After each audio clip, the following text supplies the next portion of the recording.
الحمد لله رب العالمين والعاقبة للمتقين ولا عدوان إلا على الظالمين وأشهد أن لا إله إلا الله وحده لا شريك له ولي الصالحين وأشهد أن محمدا عبده ورسوله وصفيه من خلقه وخليله سيد الأولين والآخرين اللهم صل عليه وعلى آله وصحبه ومن اتبعهم بإحسان إلى يوم الدين أما بعد. Mes chers frères et sœurs, aujourd'hui avec l'aide d'Allah Tabarak wa Ta'ala, on va parler de la constance dans l'adoration après le mois du Ramadan. Et on va, bi'idhnillah Tabarak wa Ta'ala, voir cette khutbah sur 3 points. Le premier point, c'est Ramadan est parti. Le deuxième, c'est les catégories de gens après le Ramadan. Et 3, nous allons voir ce qui motive à continuer à rester constant après Ramadan. Mes chers frères, mes chères sœurs, chaque chose a une fin. Le Ramadan est arrivé très rapidement et nous a quittés rapidement. Et nous n'avons aucune garantie de pouvoir vivre jusqu'à jeûner le prochain Ramadan.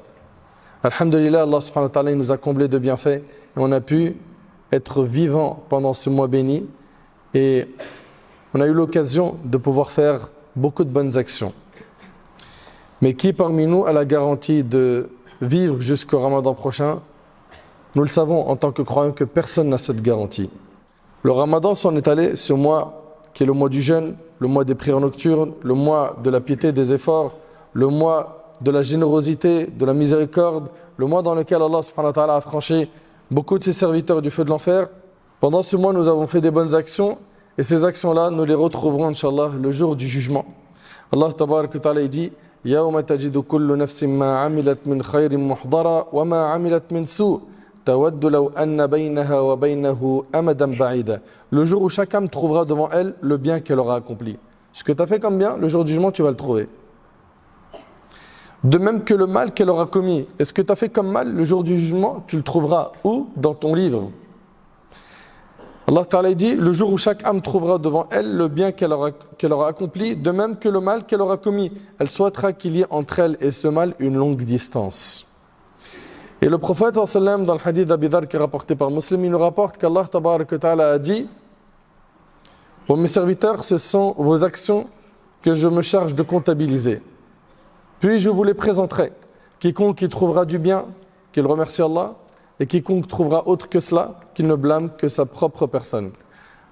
Le Ramadan a été à l'image d'un marché dans lequel certains ont fait des efforts et en ont tiré des bénéfices et d'autres malheureusement ont perdu. Et ceux qui ont tiré des bénéfices, félicitations à eux. Félicitations à eux.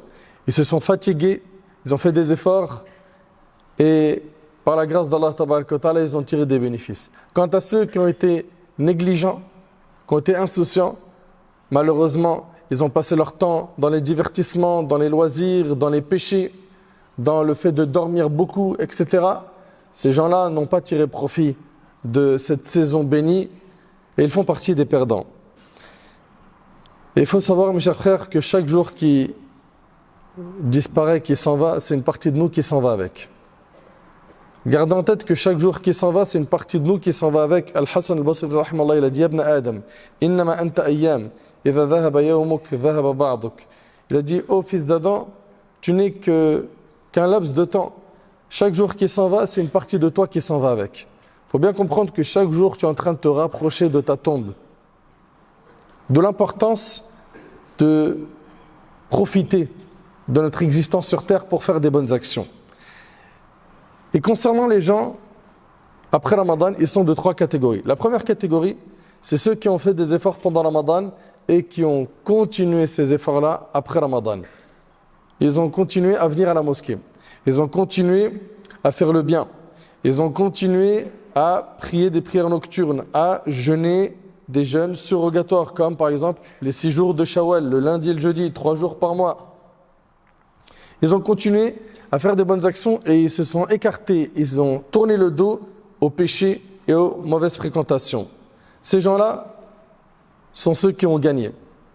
Et parmi les signes qui prouvent qu'Allah a accepté tes actions, il y a le fait de continuer à faire des bonnes actions après en avoir déjà fait. C'est-à-dire si pendant Ramadan tu as fait beaucoup de bonnes actions et après Ramadan tu poursuis les efforts, ça c'est un signe que tu as, par la grâce d'Allah tabaraka wa ta'ala, eu al-qaboul, tu as été accepté, tu as eu tes actions qui ont été acceptées de la part d'Allah. La deuxième catégorie de gens, ce sont des gens qui avant Ramadan étaient dans l'insouciance et les péchés. Pendant Ramadan, ils n'ont pas fait d'efforts. Après Ramadan, il n'y a rien qui a changé chez eux. Rien. Ce sont les mêmes à l'entrée et à la sortie du mois de Ramadan. Ces gens-là sont les pires des trois catégories de personnes qu'on est en train de voir. On a dit la première catégorie, c'est des gens qui ont fait des efforts pendant Ramadan et ils les ont poursuivis après Ramadan. La deuxième catégorie, celle-là c'est la pire, c'est des gens qui, avant, pendant, après Ramadan, il n'y a rien qui change. C'est les mêmes. Ils sont dans les péchés, ils s'en moquent de faire des bonnes actions, de se repentir, de revenir vers Allah. C'est les pires. Qu'Allah subhanahu wa ta'ala nous préserve d'être de cette catégorie. Troisième catégorie de personnes, ce sont des gens qui, quand ils ont vu Ramadan arriver, ils se sont retroussés les manches, ils ont fait beaucoup d'efforts. Ils se sont surpassés. Ils ont fait des khatmas, ils ont lu le Coran entièrement une fois, voire plus. Ils ont fait beaucoup de prières surrogatoires chez eux et à la mosquée. Ils sont venus pour Tarawih, ils ont fait des aumônes, etc. Mais après Ramadan, ils ont tout lâché. C'est-à-dire pendant le mois de Ramadan, ils ont fait beaucoup d'efforts et après Ramadan, ils ont tout lâché. Ils ont délaissé le Coran, ils ont abandonné les mosquées. Allah Ta'ala dit وَلَا تَكُونُوا كَالَّتِي نَقَضَتْ غَزْلَهَا مِنْ بَعْدِ قُوَّةٍ أَنْكَاثًا. Allah dit ne soyez pas comme celle qui défaisait brin par brin la laine après l'avoir solidement filée.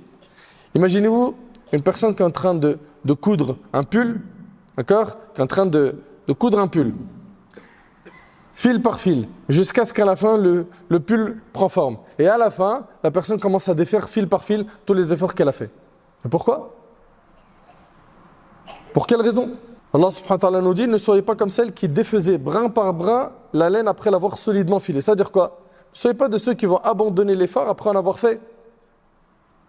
Vous avez fait des efforts pendant Ramadan, wasilou, continuez. Et ce qui nous est demandé, c'est de faire ces efforts jusqu'à rencontrer Allah tabarak wa ta'ala, d'être constant. On ne sait pas sur quoi on va mourir. D'où l'importance d'être constant, d'adorer Allah jusqu'à le rencontrer. Allah Ta'ala dit wa'bud rabbaka hatta ya'tiyaka al-yaqin, et adore ton Seigneur jusqu'à ce que te vienne la mort. Et Allah Ta'ala dit fa idha faraghta fansab wa ila rabbika farghab. Une fois libéré de tes préoccupations mondaines, évertue-toi à adorer Allah. Et en ton Seigneur seul, place tes espoirs. Et Aïcha radiallahu anha, elle dit que le prophète sallam, les actions qu'il aimait le plus, c'est celles qui sont constantes. Celles qu'on fait de manière constante. Et c'est de cette manière qu'on exprime aussi notre reconnaissance envers les bienfaits d'Allah. Les bienfaits d'Allah subhanahu wa ta'ala sur nous, ils sont trop nombreux. Juste ce que tu respires comme oxygène chaque jour. T'en payes sa facture, ça ?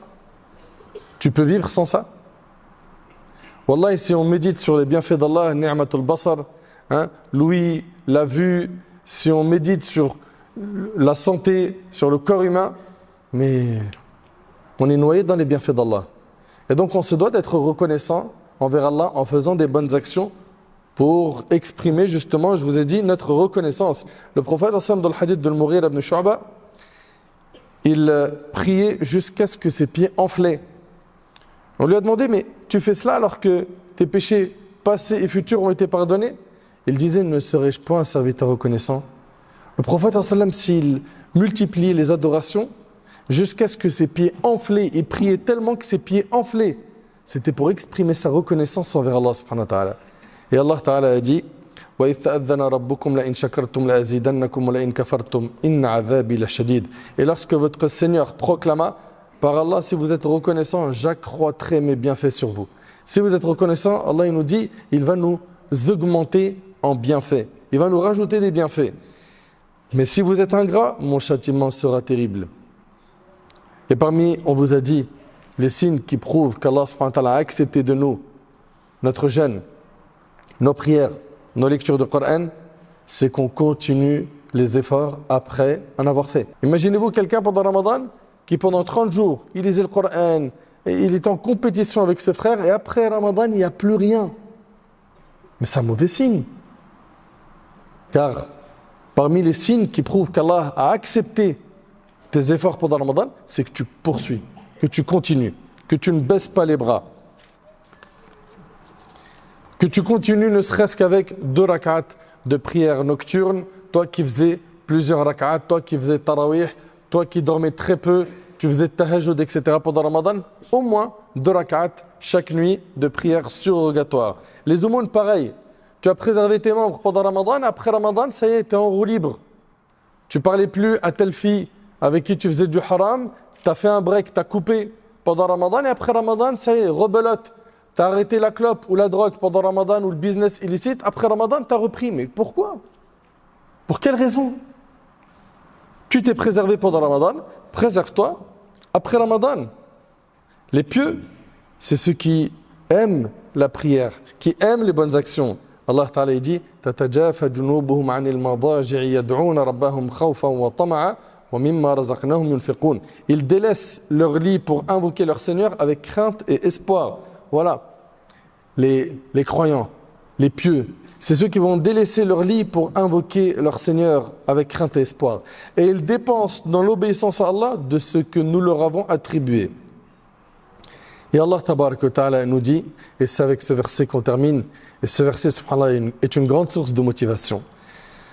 Allah Tabarak wa Ta'ala dit وَسَارِعُوا إِلَى مَغْفِرَةٍ مِّن رَبِّكُمْ وَجَنَّةٍ عَرْضُهَا السَّمَاوَاتُ وَالْأَرْضُ أُعِدَّتْ لِلْمُتَّقِينَ. Allah Ta'ala dit hâtez-vous, c'est-à-dire précipitez-vous. Allah Ta'ala dit hâtez-vous vers ce qui vous fera mériter le pardon de votre Seigneur et un paradis aussi vaste que les cieux et la terre préparés pour les pieux. Le paradis il a été préparé pour les pieux. Allahumma ja'alna minhum ya Rabb. الذين ينفقون في السراء والضراء والكاظمين الغيظ والعافين عن الناس والله يحب المحسنين. Allah subhanahu wa ta'ala il va désigner qui sont ces personnes pieuses pour qui le paradis a été promis. Ceux qui dépensent pour Allah dans l'aisance et dans l'adversité. Ceux qui quand tout va bien financièrement, ils donnent fi sabilillah, ils donnent aux gens dans le besoin, ils dépensent dans les nobles causes, mais aussi quand tout va mal financièrement, ils donnent. C'est pas simplement quand tout va bien qu'il donne, même quand financièrement il est dans la difficulté. Ceux qui dépensent pour Allah dans l'aisance et dans l'adversité, qui contiennent leur rage. C'est-à-dire quoi? Ils savent dominer leur colère, ils savent maîtriser leur ego. C'est ceux-là, les pieux, qui auront droit au paradis bi'idhnillah, qui contiennent leur rage et pardonnent à autrui. Et pardonnent à autrui. Et Allah Tabarak wa Ta'ala nous dit par la suite, car Allah aime les bienfaisants. Ensuite, وَالَّذِينَ إِذَا فَعَلُوا فَاحِشَةً أَوْ ظَلَمُوا أَنفُسَهُمْ ذَكَرُوا اللَّهَ فَاسْتَغْفَرُوا لِذُنُوبِهِمْ وَمَنْ يَغْفِرُ الذُّنُوبَ إِلَّا اللَّهُ وَلَمْ يُصِرُّوا عَلَى مَا فَعَلُوا وَهُمْ يَعْلَمُونَ أُولَئِكَ جَزَاؤُهُمْ مَغْفِرَةٌ مِّن رَّبِّهِمْ وَجَنَّاتٌ تَجْرِي مِن تَحْتِهَا الْأَنْهَارُ خَالِدِينَ فِيهَا وَنِعْمَ أَجْرُ الْعَامِلِينَ. Allah subhanahu wa ta'ala dit, ceux qui après avoir commis une turpitude, voilà comment doit être le croyant. Ceux qui, après avoir commis une turpitude et s'être fait tort à eux-mêmes, se souviennent d'Allah, demandent pardon de leurs péchés, et qui pardonne les péchés si ce n'est Allah, et ne persistent pas sur ce qu'ils ont commis alors qu'ils savent. Allah subhanahu wa ta'ala, il nous dit que le croyant, le pieux, c'est pas celui qui fait jamais de péché. Non. Même la personne pieuse, elle fera des péchés. Mais qu'est-ce qui lui est demandé? Allah subhanahu wa ta'ala, il dit, ceux qui, après avoir commis une turpitude, il a fait un péché, il a fait même quelque chose de grave. Qu'est-ce qu'il doit faire? Allah Ta'ala il dit qu'il se souvienne d'Allah. Rappelle-toi d'Allah. Tu as fait un péché? Un, rappelle-toi d'Allah. Deux, il nous dit demande pardon de leur péché. Tu t'es rappelé d'Allah? Rappelle-toi qu'il t'a vu. Rappelle-toi que ça a été comptabilisé. Maintenant, deuxièmement, passe à la demande de pardon. Demande pardon pour ton péché. Demande pardon de leur péché. Et qui pardonne les péchés si ce n'est Allah? Et ne persiste pas sur ce qu'ils ont commis alors qu'ils savent. Et trois, c'est tu persistes pas dans le péché. Donc quand tu fais un péché, premièrement, souviens-toi d'Allah. Deux, demande pardon pour ton péché, sincèrement, avec regret. Trois, c'est le fait de ne pas persister dans le péché. Et le résultat, c'est quoi? Ceux-là auront pour récompense le pardon de leur Seigneur, ainsi que des jardins sous lesquels coulent des rivières, où ils demeureront éternellement. Ils auront le paradis pour l'éternité. Combien est belle la récompense de ceux qui œuvrent pour cela. Mes chers frères, mes chères sœurs, personne d'entre nous n'est infaillible, personne ne fait pas de péché. Mais simplement, à chaque fois que tu fais un péché, rappelle-toi qu'Allah Tabarak wa Ta'ala te voit. Rappelle-toi que si tu ne demandes pas pardon aujourd'hui, et si tu ne te réformes pas, il est possible que tout cela devient une source de regret pour toi le jour du jugement. Et tu as demandé pardon à Allah, fais ça sincèrement. Et sois déterminé à ne pas tomber une nouvelle fois dans ce péché. Et donc fais le nécessaire, pourquoi ? Pour ne pas persister dans l'erreur, dans le péché que tu as fait. J'implore Allah tabarak wa ta'ala d'améliorer notre situation. J'implore Allah subhanahu wa ta'ala de nous accorder la constance après Ramadan. J'implore Allah subhanahu wa ta'ala de guider nos cœurs vers la piété. J'implore Allah subhanahu wa ta'ala de faire de nous des personnes sincères, des personnes pieuses, des personnes humbles. J'implore Allah subhanahu wa ta'ala de nous accorder une bonne fin.